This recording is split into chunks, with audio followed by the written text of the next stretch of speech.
Hola, somos Cristina Pulido, Victoria Marsal, Sior Chamírez y Mariela Viñas, y vamos a hablar de la hepatitis C y cómo las transfusiones sanguíneas influyen en esta enfermedad.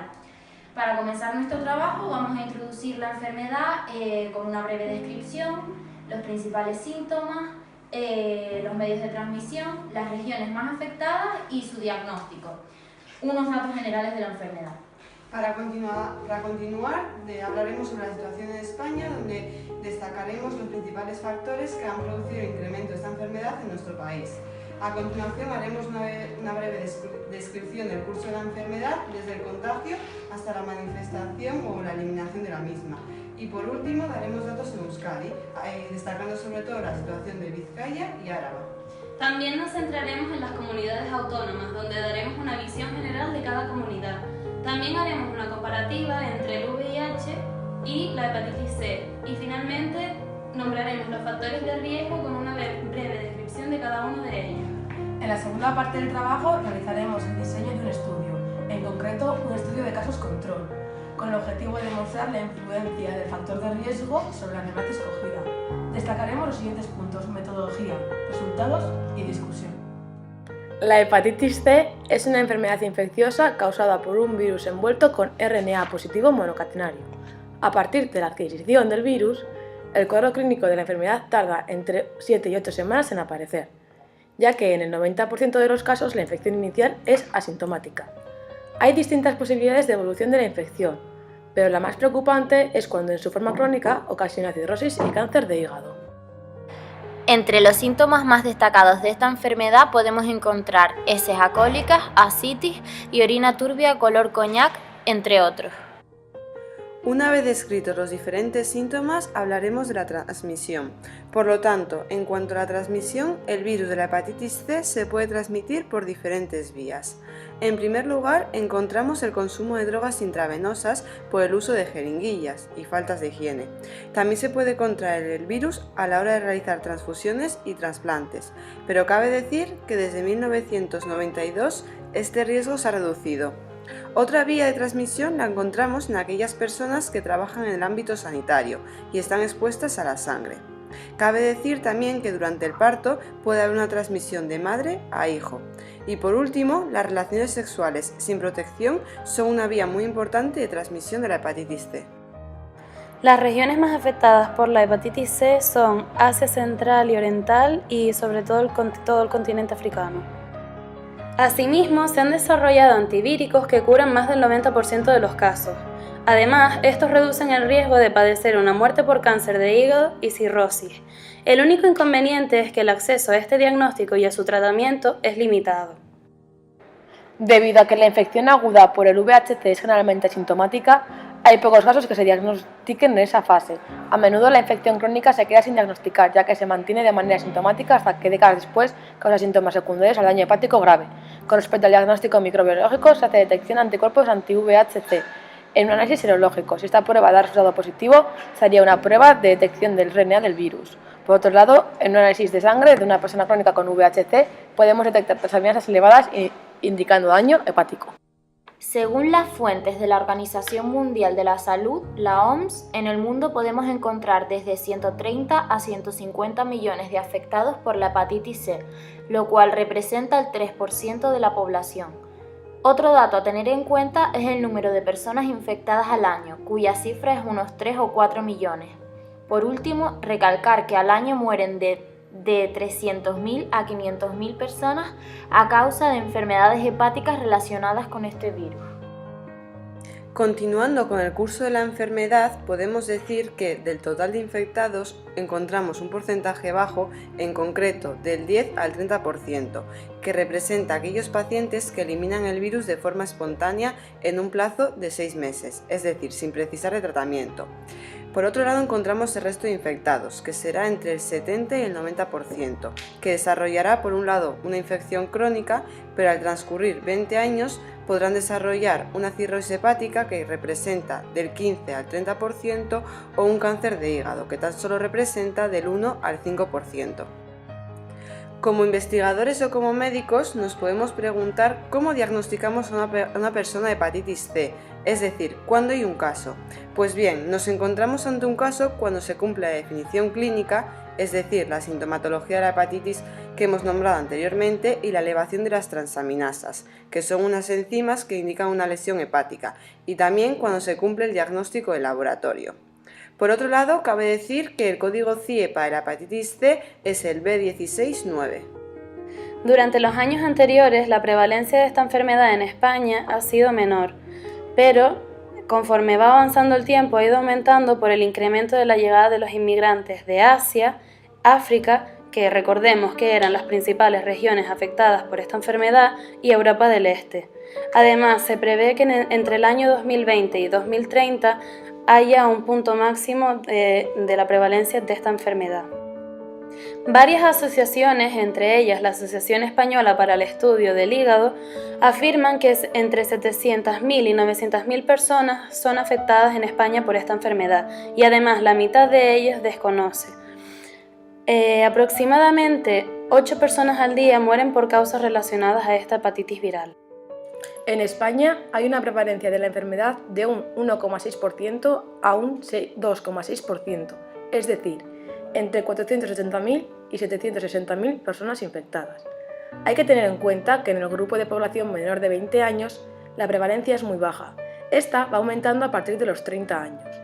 Las tasas más elevadas, de entre un 40 y un 98%, nos las encontramos entre presos y drogadictos. Asimismo, hay que destacar la presencia de ciertos focos en población inmigrante, donde habría una mayor prevalencia de aquellas personas provenientes de Asia y Subsáhara y menor prevalencia en latinoamericanos. En España, la infección se adquiere de distintas maneras, en el entorno hospitalario y quirúrgico, a través de drogas por vía intravenosa con jeringuillas compartidas y sin medios de esterilización, a través de transfusiones de sangre, algunos pequeños casos por transmisión vertical, y hoy en día se dan infecciones concretas por vía nosocomial. Hay que destacar que debido a la reducción del consumo de drogas, los programas de intercambio de jeringuillas y los controles exhaustivos en las transfusiones de sangre ha provocado una disminución de la incidencia, pasando de 6,8 casos por 100.000 habitantes en 1997 a 2,3 casos por 100.000 habitantes en 2003, en tan solo 5 años. Es importante tener en cuenta la detección de casos ocultos, para que aquellas personas con infección crónica reciban tratamiento precoz antes de que alcancen la fase avanzada. En esta imagen encontramos dos tablas. La tabla 5 muestra los nuevos brotes de hepatitis C en España entre los años 1997 y 2013. En la tabla 3 podemos ver el número de casos registrados del virus entre 2010 y 2014. Centrándonos en el País Vasco, vemos un descenso del número de casos desde 2003 a 2014, con una tasa de 0,18. En el siguiente esquema podemos ver que la seroprevalencia es un 1,7 de la población adulta, de los cuales el 15 al 45% de los afectados se curan y del 55 al 85% desarrollan hepatitis crónica. De ese grupo, el 15 al 30% presentará cirrosis y desde ahí el 2% hepatocarcinoma. Centrándonos en la situación de Euskadi, podemos decir que la prevalencia es el 1%. Las diferentes causas son las vías de transmisión nombradas anteriormente, pero destacamos que en la década de 70 a 80 aumentó la transmisión debido a las transfusiones sanguíneas. Continuando con la situación de Euskadi, hablaremos de Áraba. El siguiente gráfico nos muestra la tasa de incidencia por cada 100 habitantes que hubo en Áraba durante los años 2003 a 2012. En el 2012 se diagnosticaron 5 casos, lo cual representa una tasa de incidencia de 1,57 casos por cada 100 habitantes. En Guipúzcoa, en el año 2012 se dieron 2 casos. El primero se trata de una mujer de 28 años cuyo factor de riesgo fue el uso de drogas por vía parenteral. El segundo caso se trata de una mujer de 69 años cuyo factor de riesgo fue verse sometida a una operación quirúrgica justo 2 meses antes.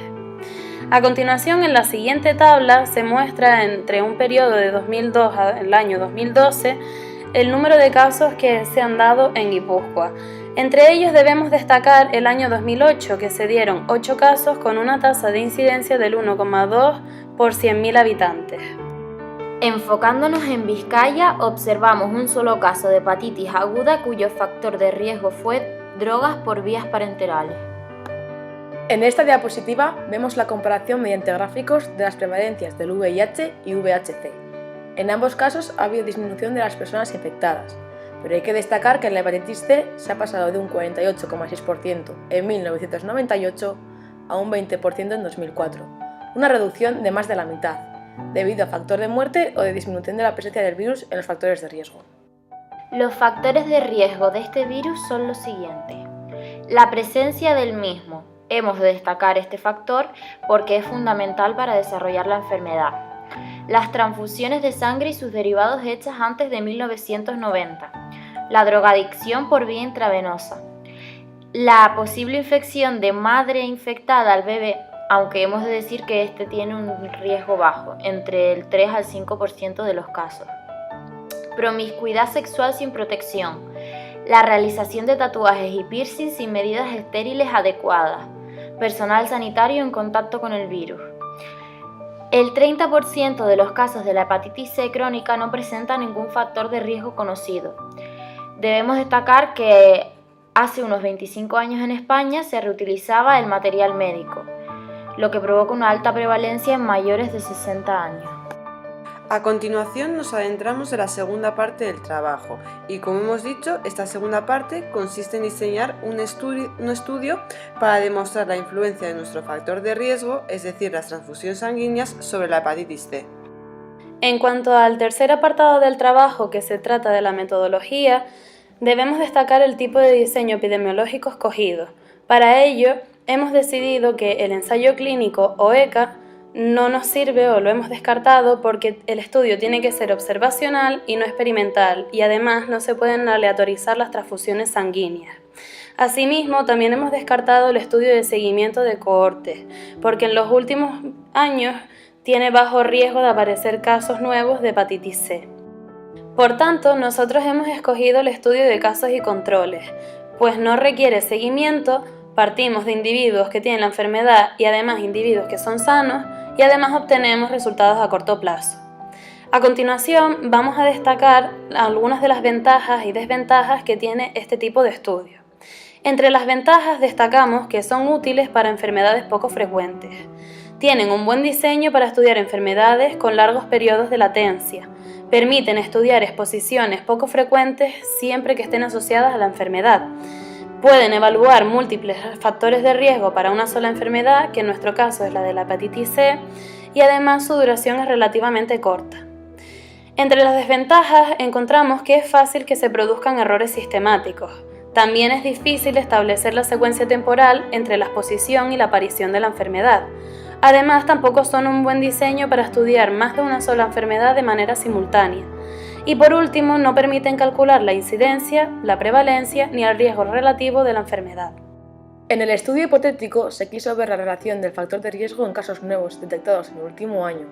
Al ser casos nuevos, hay más información sobre la exposición a los distintos factores que en casos diagnosticados hace décadas, con condiciones muy distintas a las de hoy en día en cuanto a recogida de información. Se establecieron dos grupos. Por un lado, el grupo de casos que contendría a 100 pacientes infectados por el virus, y por otro lado, un grupo control con 100 pacientes sanos, donde se intentarían aplicar el apareamiento para controlar todo lo posible las distintas variables presentes en cada individuo. En la selección de los participantes del grupo de casos hemos escogido hombres y mujeres de mediana a avanzada edad de la Comunidad Autónoma de Madrid, del Hospital Reina Sofía, diagnosticados en concreto 50 hombres y 50 mujeres. Para la selección del grupo control decidimos seleccionar de nuevo a hombres y mujeres de mediana a avanzada edad de la Comunidad Autónoma de Madrid, pero en este caso voluntarios, con características similares a los casos y escogidos tras entrevista previa. Dentro de la exposición encontramos la metodología de la exposición. Se trata de un estudio observacional y ciego. Es muy importante que sea ciego, ya que de esta forma el entrevistador no va a influir de ninguna manera en la respuesta de los entrevistados, ni de los enfermos ni de los sanos. En segundo lugar, la recogida de información será a través de un cuestionario objetivo, para estudiar los factores de riesgo a los que ha estado expuesto el individuo. Se realizarán las mismas preguntas para ambos grupos, casos y controles. Recalcamos que el entrevistador desconoce el estado de salud del individuo sometido al estudio. Y por último, se realizarán preguntas relacionadas con la posibilidad de tener las otras variables para observar cómo éstas influyen en el factor de riesgo y la enfermedad. Para la realización de nuestro estudio, hemos de tener en cuenta otros posibles factores de riesgo que influyen en nuestra enfermedad, como son el compartir jeringuillas entre personas drogodependientes, mantener relaciones sexuales sin protección, la realización de tatuajes en centros no especializados con falta de medidas de seguridad e higiene adecuadas como agujas esterilizadas y, por último, los tratamientos con hemodiálisis. En nuestro estudio debemos tener en cuenta que aunque hemos escogido como factor de riesgo las transfusiones sanguíneas, también existen otros factores que influyen en esta enfermedad. Para saber si estos factores se comportan como una variable confusora o variables modificadoras, debemos realizar una serie de pasos. Para saber si es una variable confusora, realizamos el análisis estratificado, comparamos el riesgo relativo de los ajustados y brutos y si existe una diferencia del mínimo del 10%, se trata de una variable confusora. En el caso de las variables modificadoras, debemos realizar un análisis estratificado y la variable modificadora debemos saber que se va a comportar de manera distinta en el grupo 1 que en el grupo 2, por lo tanto realizamos un test de homogeneidad. Si el resultado de este test es estadísticamente significativo, significa que hay interacción y por lo tanto se trata de una variable modificadora. Con respecto al cuarto apartado encontramos los resultados, en el cual veremos las diferentes medidas de frecuencia para la descriptiva de la enfermedad. Encontramos 5. En primer lugar encontramos el número de casos, que nos sirven para medir la frecuencia de un fenómeno, es decir, la frecuencia absoluta. A continuación encontramos la proporción. Esta es un cociente en el que el numerador está incluido en el denominador y toma valores entre 0 y 1. En tercer lugar encontramos la razón, que al igual que la proporción es un cociente, pero en este caso el numerador no está incluido en el denominador. A continuación encontramos los odds, que es un tipo de razón entre dos probabilidades complementarias, y se calculan de la siguiente forma: la probabilidad dividido de 1 menos la probabilidad. Y por último encontramos la prevalencia, que es una proporción de personas de una población que en un momento concreto tienen una enfermedad o una característica. Medidas de asociación. En el odds ratio tenemos por un lado el modelo de regresión logística, para cuantificar el riesgo que representa poseer el factor de riesgo respecto a no poseerlo.